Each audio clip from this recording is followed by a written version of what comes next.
व्यक्तित्व में है उसे सारी दुनिया की ताकत हमसे छीन भी नहीं सकती। अगर आप अशांत हैं तो इस बात को समझना, कोई और आपको अशांत नहीं कर रहा है, कोई और कारण नहीं है जो आपको अशांत कर रहे हो। आप अशांत हैं यह आपके व्यक्तित्व की किसी बुनियादी भूल के कारण है। अगर ये बात ख्याल में ना आए तो हम परिस्थितियों को बदलने में, व्यक्तियों को बदलने में जीवन को गंवा देते हैं और स्वयं को बदलने की तरफ दृष्टि पैदा नहीं होती। अशांति है तो आप कारण हैं, शांति होगी तो आप कारण होंगे। किन बातों से अशांति पैदा होती है व्यक्तित्व में? जीवन के प्रति अंधकारपूर्ण दृष्टि से अशांति पैदा होती है, जीवन के प्रति आलोकपूर्ण दृष्टि से शांति पैदा होती है। क्या मेरा अर्थ है अंधकारपूर्ण दृष्टि से? जीवन को देखने का ढंग, जीवन के प्रति नजर, एटीट्यूड दो प्रकार के हो सकते हैं। मैं एक घर में मेहमान होता था। जब मैं जाता, उस घर के सारे परिवार के लोग मुझे बहुत प्रेम करते। उस घर की गृहिणी तो इतना प्रेम करती कि जब मैं उनके घर में जाता तो जिस दिन मैं जाता उसी दिन से वो रोना शुरू कर देती। मैं बहुत हैरान हुआ। मैंने पूछा कि ये रोना क्यों शुरू कर देती हो मेरे आने से? उसने कहा, जैसे ही आप आते हैं मुझे आपके जाने का डर और आप 2 दिन बाद चले जाएंगे, इसकी पीड़ा और इतना दुख मुझे होने लगता है कि जब तक आप रहते हैं मैं सिर्फ रोती रहती हूं। एक और घर में मैं ठहरता था। कभी दिन को जाता, कभी 2 दिन को उनके घर रुकता।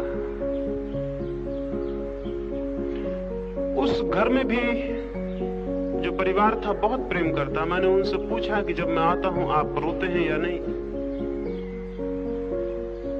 उस घर की गृहिणी ने मुझे कहा, जब आप होते हैं तब हम आनंदित होते हैं और जब आप चले जाते हैं तो फिर हम अत्यंत आनंद से आपके आने की प्रतीक्षा करने लगते हैं। मैंने उनसे कहा, जब मैं आपके घर में नहीं रहता हूं तब? तो उसने कहा कि मैं प्रतीक्षा करती हूं आनंद से आपके पुनः आने की। जब आप होते हैं तब होने का आनंद, जब आप नहीं होते तब आने की प्रतीक्षा का प्रीतिपूर्ण आनंद।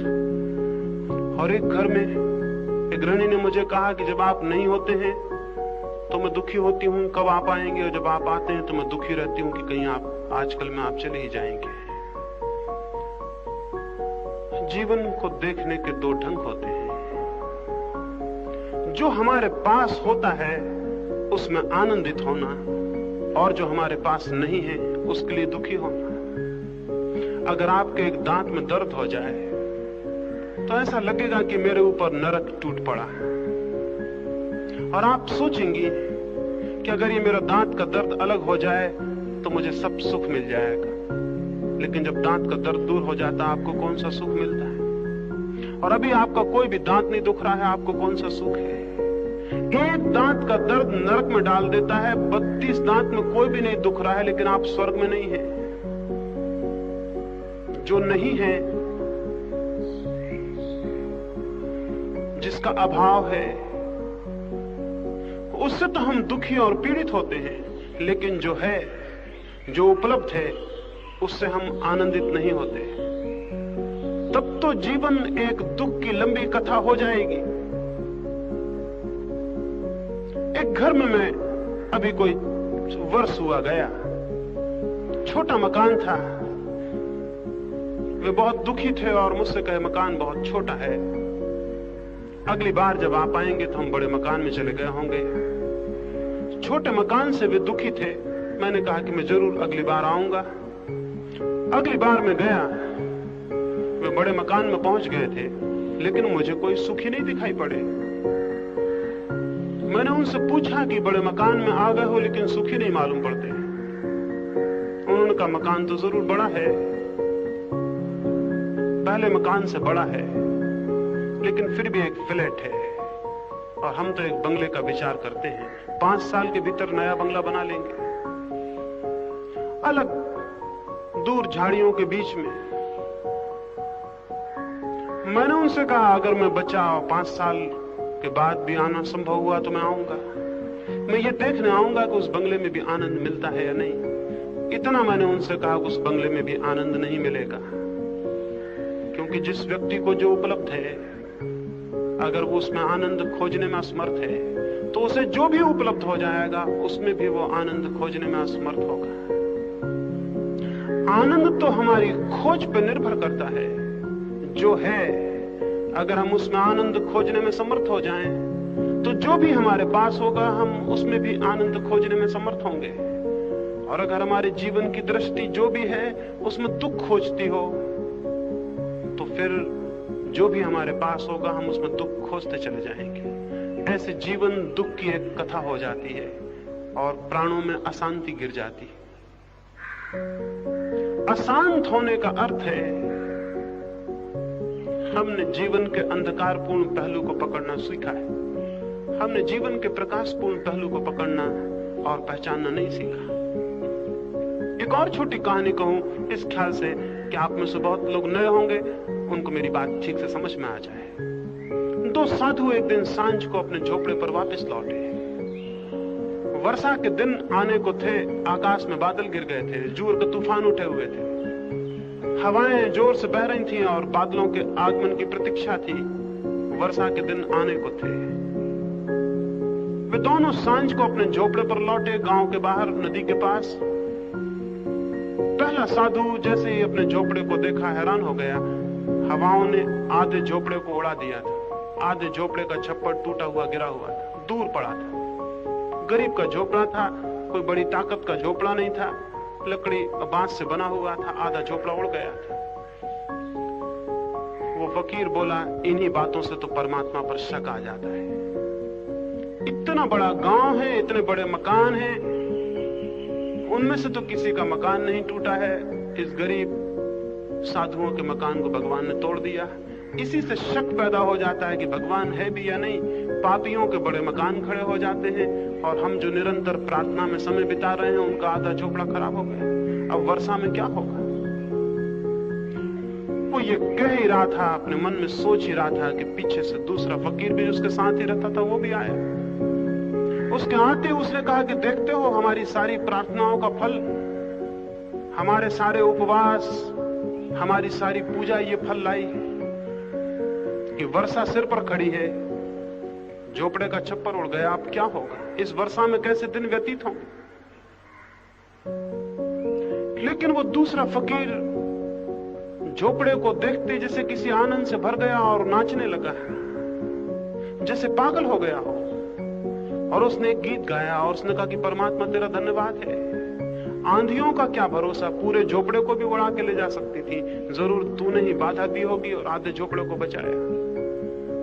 आंधियों का क्या भरोसा? आंधियां क्या देखती हैं कि किसका झोपड़ा है? गरीब फकीरों का। पूरा ही उड़ा ले जाती। जरूर तूने ही बाधा दी होगी, जरूर तूने ही रोका होगा, तब तो आधा रुक गया। और आधा तो काफी है, आधा तो बहुत है।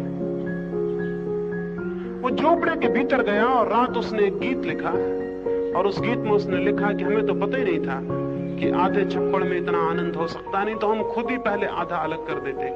आज रात को सोए, आधे में सोए भी रहे, और जब भी आंख खुली तो आधे खुले हुए छप्पड़ से आकाश में चमकते हुए तारे और चांद को भी देखते रहे। अब वर्षा आएगी, आधे में सोएंगे भी, आधे में वर्षा का गीत भी होता रहेगा, वर्षा की बूंदें भी टपकती रहेंगी। हमें पता होता, काश तो हम खुद ही आधा अलग कर देते। भगवान तूने वक्त पर ठीक किया। उस रात वे दोनों उस झोपड़े में सोए। पहला फकीर बहुत दुखी सोया, बहुत परेशान सोया, रात नींद नहीं ले सका, क्योंकि शिकायत उसके मन में आ गई थी और जो हुआ था उससे वो दुखी हो गया था। वो रात भर अशांत था। दूसरा फकीर बहुत गहरी नींद में सोया। उसके मन में परमात्मा के लिए धन्यवाद था, ग्रेटिट्यूड था, कृतज्ञता थी, उसने बचाया था।